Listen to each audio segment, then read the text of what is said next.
আসসালামু আলাইকুম দর্শক ভাই বোনেরা, আজকে 12ই আগস্ট 2025 একটা ইন্টারেস্টিং নিউজ বেরিয়েছে সিআইসিতে, সেটা আপনাদের সাথে একটু শেয়ার করতে চাই আজকের এই ছোট্ট ভিডিওতে।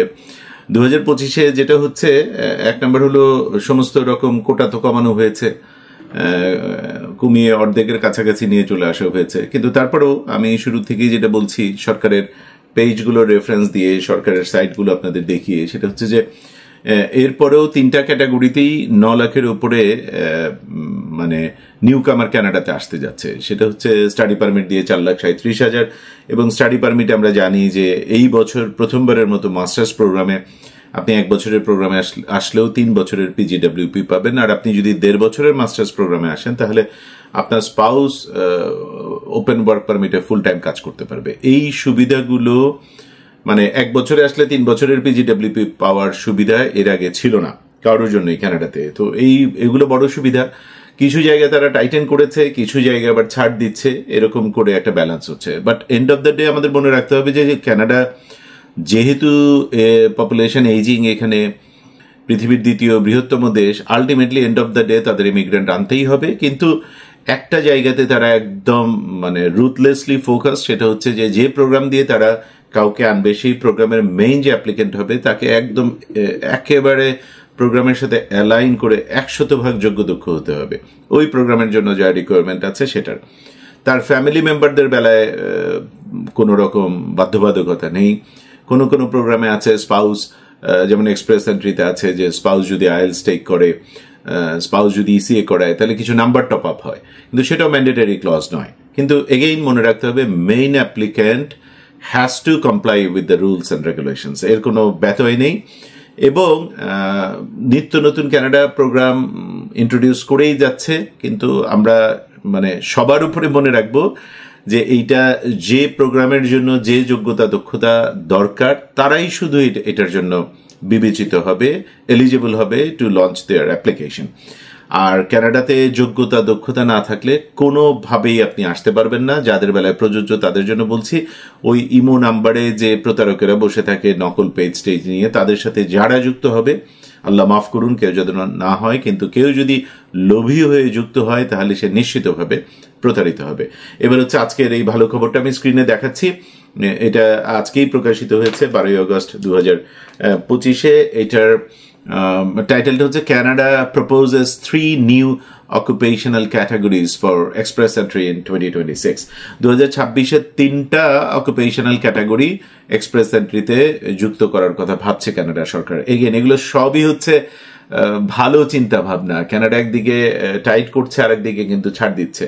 আমি যেটা বলছিলাম যে 4,37,000 ইন্টারন্যাশনাল স্টুডেন্ট, সাথে 3,95,000 পার্মানেন্ট রেজিডেন্ট, যার অর্ধেকের বেশি হয়তো চলেও এসছে অলরেডি। আমরা অগাস্ট মাসে বসে আছি, এবং 1 লাখের কাছাকাছি 82,000 আপনার ক্লোজড ওয়ার্ক পারমিট, মানে দক্ষ কর্মীদের জন্য সারা দুনিয়া থেকে। কিন্তু এগেইন মনে রাখতে হবে আমাদের, যে প্রোগ্রামে আপনি আসবেন সেই প্রোগ্রাম অনুযায়ী 100% যোগ্যতা দক্ষতা লাগবেই লাগবে। আমি একটু চট করে পড়ছি। 3টা ক্যাটাগরির জন্য তারা এই সুবিধাটা দিতে যাচ্ছে, যেটা বাংলাদেশের এই ক্যাটাগরিতে যারা কাজ করছেন তাদের জন্য বিরাট খবর।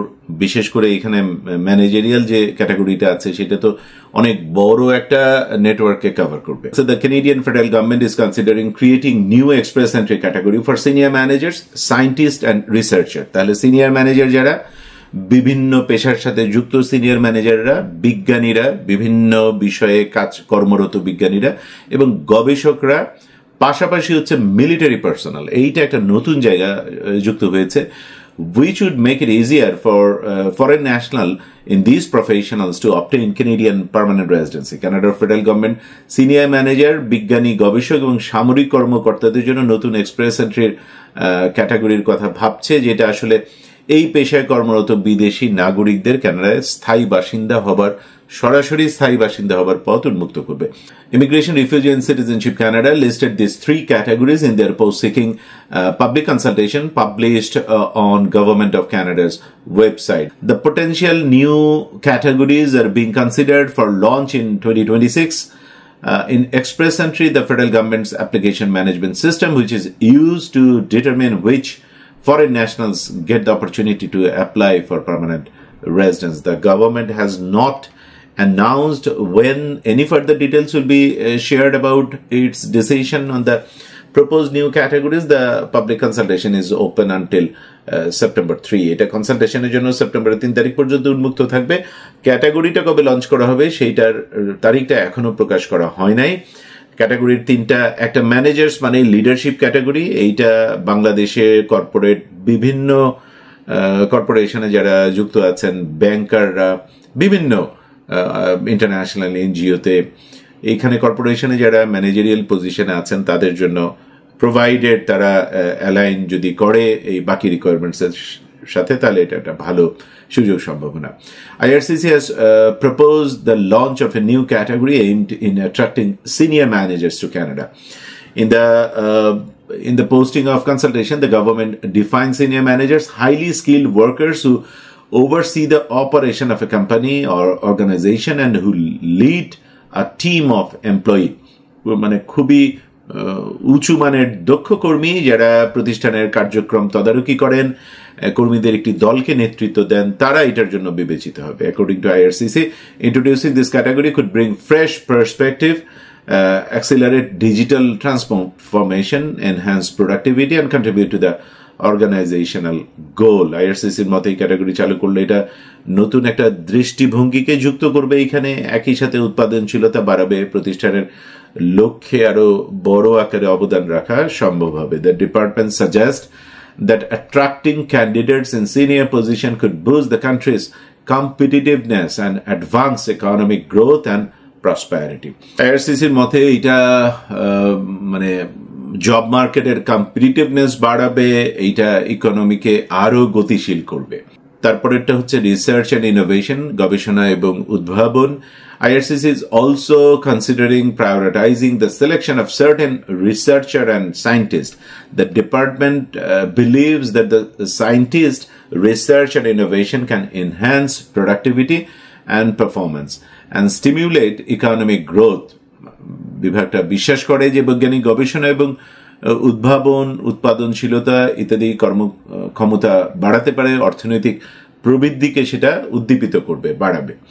The consultation document did not specify which type of researcher or scientist would be prioritized. কাদের অগ্রাধিকার দেয়া হবে সেটা এখনো স্পষ্ট করে বলা হয় নাই, কেবল এটা মানে প্রপোজাল আকারে এসছে, কনসালটেশন নেওয়া হচ্ছে, তারপরে ডিটেইলটা আমরা হয়তো কয়েক মাসের মধ্যে পেয়ে যাব। Last but not the least, national security and defence, জাতীয় নিরাপত্তা ও প্রতিরক্ষা।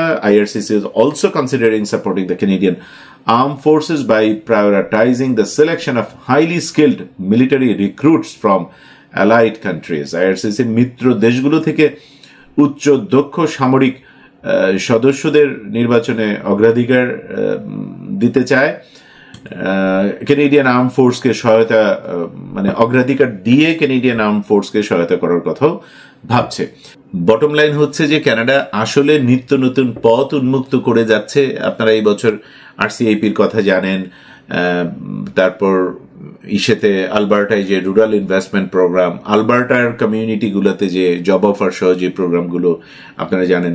সো ওয়ান আফটার অ্যানাদার তারা অ্যাভিনিউ ওপেন করছে যোগ্য দক্ষ মানুষদের জন্য, না করে কানাডার কোনো উপায় নাই। কানাডার নিজের স্বার্থে এটা করছে এবং এই করাটা অব্যাহত থাকবে। শুধু মাথায় রাখতে হবে, শুরুতে আমি যেমনটা বলেছিলাম, যাদের একদম প্রোগ্রাম অনুযায়ী যোগ্যতা দক্ষতা আছে তারাই এই সুযোগগুলো পাবেন, এবং তারা যদি আগ্রহী হন তাহলে ঠিকঠাক প্রিপারেশন নিয়ে এটার প্রস্তুতিতে নেমে যাওয়া উচিত। ECA লাগবে, IELTS লাগবে, প্রোগ্রাম অনুযায়ী IELTS এর স্কোর ওঠানামা করবে, কিন্তু লাগবে। রুরাল প্রোগ্রামে একরকম IELTS এর স্কোর হলেই হয়, এক্সপ্রেস এন্ট্রি মানে IELTS এর স্কোর অনেক বেশি। কিভাবে আগাবেন, কি প্রস্তুতি নেবেন, কর্মপরিকল্পনা কি হবে, সেটার জন্য একজন RCIC রেগুলেটেড ক্যানাডিয়ান ইমিগ্রেশন কনসালটেন্টের সাথে বসতে পারেন। আমাদের মৌলিজি ইমিগ্রেশন কনসালটেন্সি ইনকর্পোরেশনের RCIC মৌলি তাসনুবার সাথে কনসালটেশন সেশনে বসার মানে যে কায়দাটা সেটা আমি দেখাচ্ছি স্ক্রিনে, বা যে কোনো একজন RCICর সাথে বসে আপনি আপনার কর্ম পরিকল্পনা ঠিক করে নিতে পারেন এবং তারপরে নিজেকে সময় দিয়ে প্রস্তুতি নিয়ে আপনি আবেদন করবেন।